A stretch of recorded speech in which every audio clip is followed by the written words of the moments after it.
excited to welcome to the show Canadian recording artist Ralph, who has had a top 20 hit with her song Gravity, over 45 million streams and counting with her music catalog, has recently released her EP called Gradience with 6 songs on it, including an amazing track called Tommy.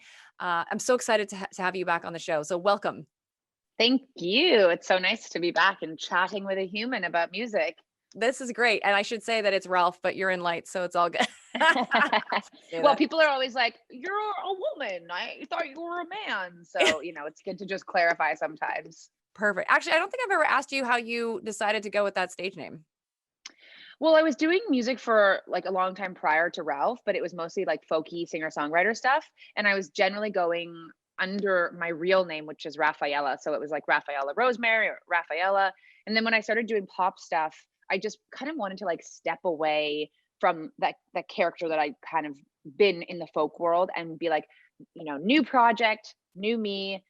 I kind of wanted to like just be like not Rafa. It's like Ralph and Rafa aren't drastically different people, but it's kind of nice to just have that separation. Sometimes when you step off stage, you're like, okay, now I'm Rafa, but when I'm on stage, I'm Ralph. I'm this person. And it was just kind of inspired by like the producer that I was working with, I just listed like a ton of names that kind of were like Rafa reminiscent. And I had picked Ralph and Ralphie because of a character on the Magic School Bus that I always liked.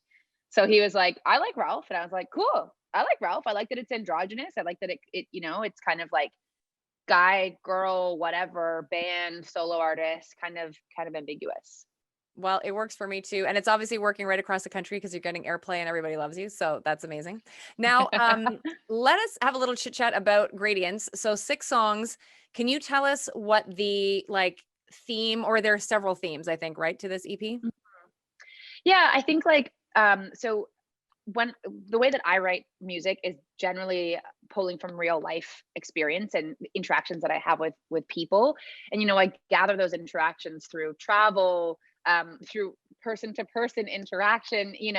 So it was really challenging over the last year being so insular because I was like, okay, well, what are my inspirations now? What are my writing inspirations? So I found that I was sort of hitting this challenge of, okay, so maybe I'll write almost like from this like story, kind of this like narrative story point of view, where I was kind of creating this fictitious, like tales, but then also kind of inserting bits and pieces of real life. So a conversation with a friend, a dream I had, a couch that I actually own, like in Rules of Love. So I like the word gradients because it basically means a place where there is an abscess of boundaries. So an absence of boundaries rather. So it's this limbo land of like of boundaryless kind of world. And I felt like that was kind of appropriate because in COVID, I felt like we were all kind of like floundering. We were like, what are our boundaries? What are our limits? But also at the same time, the way that I was writing my songs, it was kind of this like mash of all of these different things, real, not real, dreams, conversations. Yeah. Very cool. Now, I was reading an article where the author described you, and I love this. Like when I saw this, I was like, yes, as indie pop royalty. How does that make you feel? It's really funny whenever people are like, oh, like pop star Ralph. I'm like, I don't know. It always feels like sort of comical because like I don't feel that way.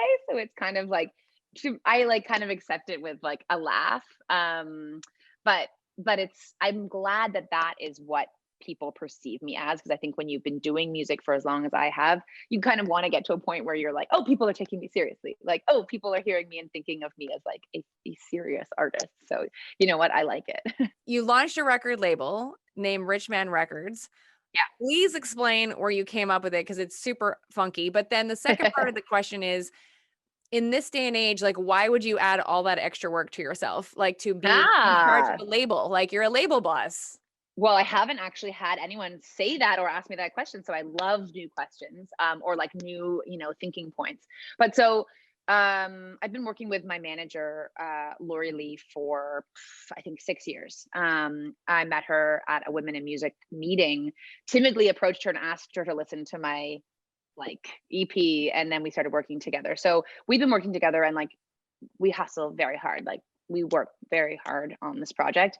And so when we left 604 Records and I went back to being an independent artist, we were like, you know what? It would be cool to become actual business partners, to join forces and to release music under Richman Records and to co-own it and to have this like, yes, you're right. It is a whole other kind of role to take on, but it already feels like we're kind of doing it. Like it feels like my goal with Richmond Records is like, because I have so many different interests in music besides just being a performer and a singer songwriter. Like I did styling for a while and I also studied film in university. I have a degree in film theory. So for me, like doing music videos and working with other artists on their image and their branding, that's really fun for me. So the idea of like creating this label, and we also wanted to focus on the label being a safe space because me and Lori are like two women in music, and we have definitely had moments where we felt very diminished or unsafe in that atmosphere because we're women. So we wanted to kind of create this label because we felt very passionately about, helping other people not feel that way. And we want to work with female identifying artists, with POC artists, and with queer artists. So it kind of just felt like an opportunity for us to just flex and kind of explore other fields that we already know we love and want to kind of see where it goes. So it doesn't really feel like it's taking on this like whole new responsibility. It kind of feels like actually an exciting future kind of role that as Ralph continues, I can kind of just step into these other, I don't know, yeah, these other fields. Like for me, it's exciting. And the name came from a Cher quote. So Cher's mom said, honey, you need to marry a rich man. And she said, Mom, I am a rich man. And because, the music industry is, and I say this with love, like there are a lot of good men in the industry. This is a very tongue-in-cheek comment. But there's just a lot of men that run the industry. So we thought it'd be funny to have two women run a label called Richman Records. The LGBTQ plus community. And Mhm. if my research stands up, I feel like you have a large support from that community, like who love Ralph, right? And Yeah, so what does that mean to you to have the support, and do you feel a responsibility with that? 100%. Yes, I have always felt like so privileged and grateful, and supported by the LGBTQIA2S plus community.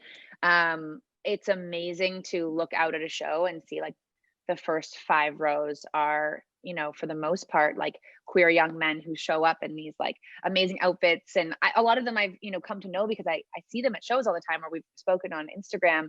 And it's just like this amazing love and support, unconditional. And I think that that's also really what glues that community together, is this unconditional love and support for each other. So it's amazing that they've extended that to me as an ally. So yeah, I feel a lot of sort of like this motherly protection, I guess. So like I really try to curate safe spaces at my shows. Even when I'm songwriting, I've been more and more conscientious of the words that I use or the pronouns that I use. Definitely for some of my songs, I've tried to swap out like the gender pronoun and just be more like about you. It's more, it's so then it can just be universally relatable. So I think I'm always, it's good. It like being such, being supported so much by that community challenges me to just consciously like be the best ally that I can. Yeah, it's been amazing. Like being on Drag Race was just like, wow, a dream come true. I know you've been to Montreal before, I'm sure many times. Mhm. What are you looking forward to about when you perform here on November 27th at Pizza Campus? Like Montreal fans, what do they mean to you? Montreal, like I love every city equally. But Montreal fans just like always turn up. Like every time I've been in Montreal, even when I've been in Montreal opening for different bands, like the audience is always so energetic. I find sometimes in other cities it takes like a while to get the audience going. There's always like that space in the front, and you're like, hey guys, don't be afraid, like come on up. But in Montreal, people are like, hello, we're in the front. We are ready to dance. Like we've already had like 5 beers. Like, I don't know. It's just the energy is like so palpable in Montreal. Although I did get one bad review ever in my years of performing, and it was a Montreal review. So I might invite Ooh, that. I might invite that reviewer to my show to be like, hi, I'm hoping that you don't think I'm contrived anymore. Final message to your Montreal fans? I can't wait to see you. I've missed you. I'm gonna come eat some chicken because there's a chicken spot that we always go to. I am blanking on the name right now. But we're gonna come eat some chicken and then we're gonna dance. And yeah, honestly, just like wear your best looks and bring all your friends who haven't been to a Ralph show because it's gonna be really fun. That's awesome. Well, you know I love you and you're welcome back anytime. Thank you for having me. It's so nice to chat with you. It's always such a pleasure. Awesome. That is Ralph. Again, make sure to check her out, follow her on all of her social media at Songs by Ralph. Hey, it's Kelly Alexander, and thank you so much for watching. Please make sure to subscribe to our YouTube channel, youtube.com/Kelly Alexander Show, so you are the first in line for all the cool content coming your way.